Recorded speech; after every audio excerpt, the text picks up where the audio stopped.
Welcome to the studio. It's Froyle here. I'm pretty excited today because we're getting a little bit more experimental, pushing it a bit further with the fantastic acrylic spray paint. And today I pulled out my ginkgo leaves. We're jelly printing with these two fabulous items. Let's see what amazing prints we can come up with. And I sure do hope the spray paint comes off the gel plate. And I'm quite serious about that. Full disclaimer, I haven't actually tried this before. You may not want to try this at home. Let's see if it works first. Now I've got my 20 by 16 inch gel elf plate. It's such a beautiful size. I'm still playing with it. It's still on my work table and I'm just loving it. I've got my $5 ginkgo leaves that I bought from Temu, and I have my Liquitex spray paint. Now this spray paint is an acrylic spray paint and it says on the can, compatible with acrylics. I had a little spray with it last week in the big beautiful print of fluid paint and spray paint and copious amounts of layers. The print pulled up fabulous and it looked beautiful. Have a look at that lesson. It was a whole lot of fun. So of course I want more. I just want more. I want to try it again, and I've got the beautiful iridescent antique gold and I've got a cad red. Now, health safety first. You need to be in a ventilated area and it's really good to use a mask. I'm not going to use a mask because then I can't talk to you and I'll be all muffled. But if you're at home and you're playing with the spray paints, I really advise using a mask. Make sure you ventilate your area and probably gloves. Might pull some gloves out. It does say low odor and it's all acrylic based, so it's not enamel, but it's still spray paint. Even the low odor is still an odor. And if you're susceptible to spray paint or paint fumes or any of the art materials that we love to splash around, then make sure you cover yourself appropriately. Now, when we're jelly printing, the first layer we put down is the layer that's going to be turned over and on the top. I'm thinking we want to create a few layers, so let's go with the gold first. I'm thinking we could just spread the ginkgo leaves out and see what kind of print it will take. They're not going to be perfectly flat, but do we want perfection?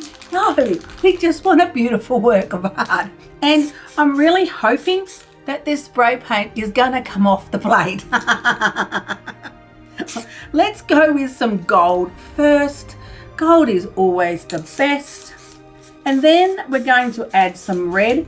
Maybe a few different layers of other paint, but I'm thinking we will probably have to let the layers dry. Now I'm pushing it down as flat as I can with a three-dimensional object like hello, but I don't know, it's leaving a pretty cool mark. We might have to do it in a few layers. The gold looks really nice. Yay. All right, shall we see what we got with that? I'm thinking so. Ta-da, ta-da! I love it. It looks fantastic. So I'm going to put some more on this side. And then what we could do is actually then push the leaves down onto paper, and all the paint that's on them will take another print. So let's do that. Let's give these a bit of a squirt first, because the marks are looking fabulous. I am loving this idea. I don't know why I haven't done it before. And then I'm going to, whoopsies, get a piece of paper and let's take a print of those now fully saturated gold ginkgo leaves on the paper. I'm just pushing it down, and as you see, I have gloves on because it is all acrylic, but it's a real pain washing it off your hands. It takes like forever to wash stuff off, and I don't like the idea of the paints or mediums or all of that acrylic base to go down the sink. I don't think it's good for the pipes. So gloves are always good because you're washing less down the sink. How did that come out? Oh, look, we got a bit of a print from some of the gold. That's not too bad. We could build on this piece of paper. Righto, we'll leave that over there. let's put those there. Oh, look at my beautiful gold ginkgo shapes. Now, I'm going to have to let that dry, and that's going to take a few minutes. Now, I gave that a good 5 to 10 minutes, somewhere in that vicinity, and I was using my secret weapon. This little fan from the dollar store has been the best thing I think I've ever bought for jelly printing. The layers dry so much faster, unbelievably faster. The middle bit might be a little damp still, but we're marching on. I'm too excited. We have to try the next layer. So I'm going to put the same idea on, but this time using the CAD red paint. Just a little bit, probably not as much. And then we'll try pulling the print, and man, I hope she comes up. Otherwise, I'm going to have permanent ginkgo leaves on my plate. Let's put it out a little bit further. You don't want them to sit in the same place. You want to move the shapes a little. Oh man, look at that color. That's fantastic. I'm just going to put it on one side like that.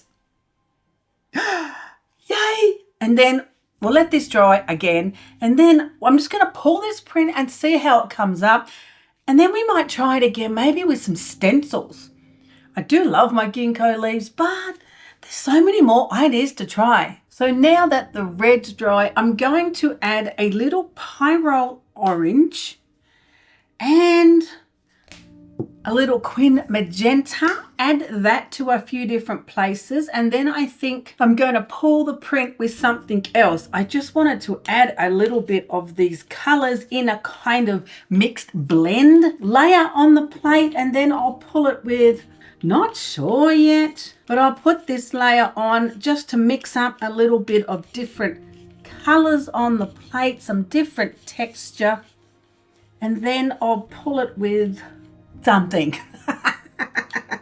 once I think about it. Don't forget, you do have to let each layer dry in between when you're creating all of these beautiful textures. You know, if I gave it a little bit of a spray of water, that would create a beautiful response. Just a little bit. I love this technique of spraying the water on the plate and creating those beautiful effects. See how fabulous that is? It all beads up, and then when you put the final wet coat layer on, it comes through in those areas. Yes, I'm doing it.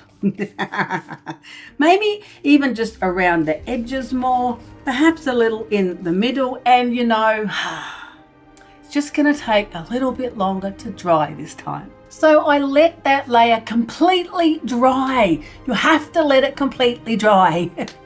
And then I put on the beautiful Amsterdam bronze. Love this color. I only recently found it. It looks like Lumiere, but it's not.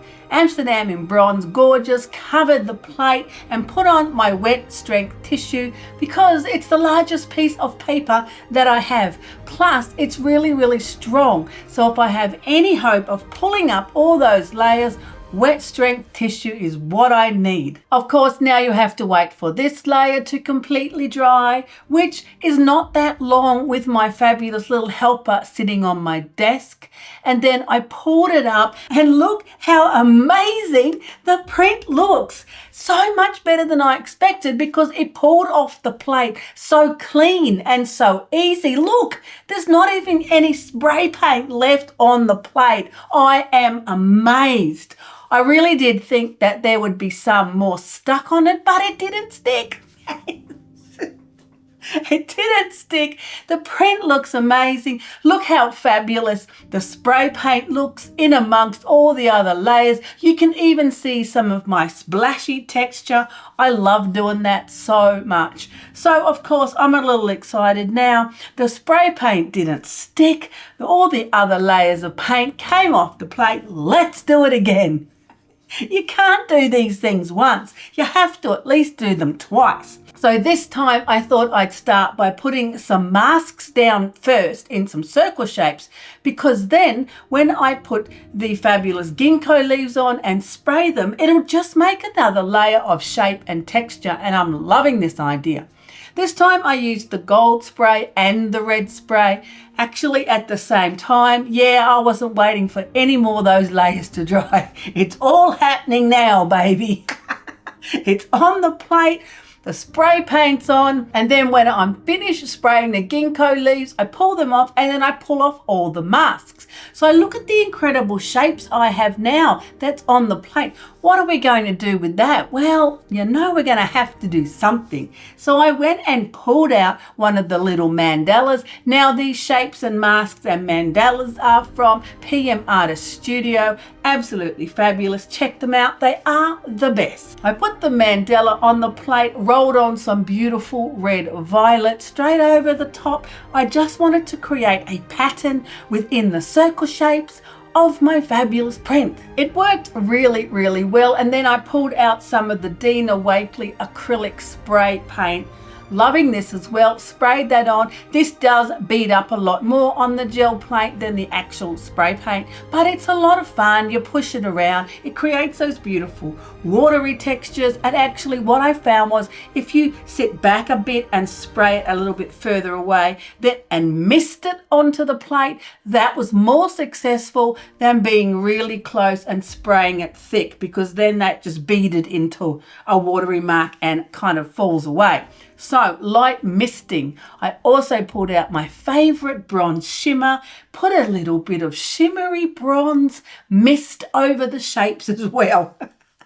So now I have to wait for this layer to dry and decide what color am I going to pull it with. So I ended up mixing up a pale turquoise paint to pull the print, and I'm really not sure if it was a good idea or not.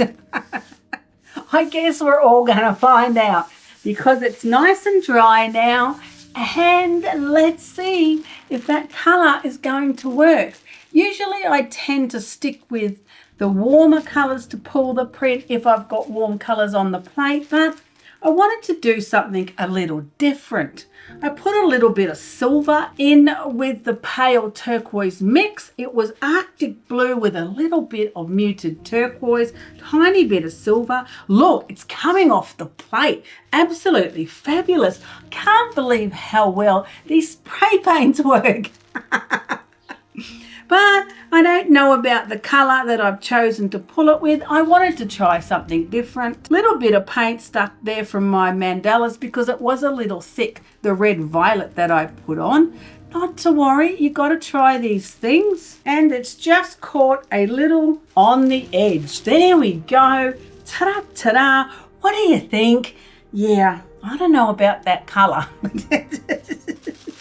But have a look at how beautiful the spray paint looks on the paper with all of the fabulous layers. And I'm loving my ginkgo leaves and my beautiful splashes of spray paint on there. You can see the little spray paint there from the rouge of the acrylic spray and a little bit of the bronze. Look at that splatter. I love those marks. They're such fabulous textures. Oh, I guess I don't mind it too much. You can see all of the beautiful gold and the red from the ginkgo leaves and my fabulous mandala shapes in there. They look great too. What do you think?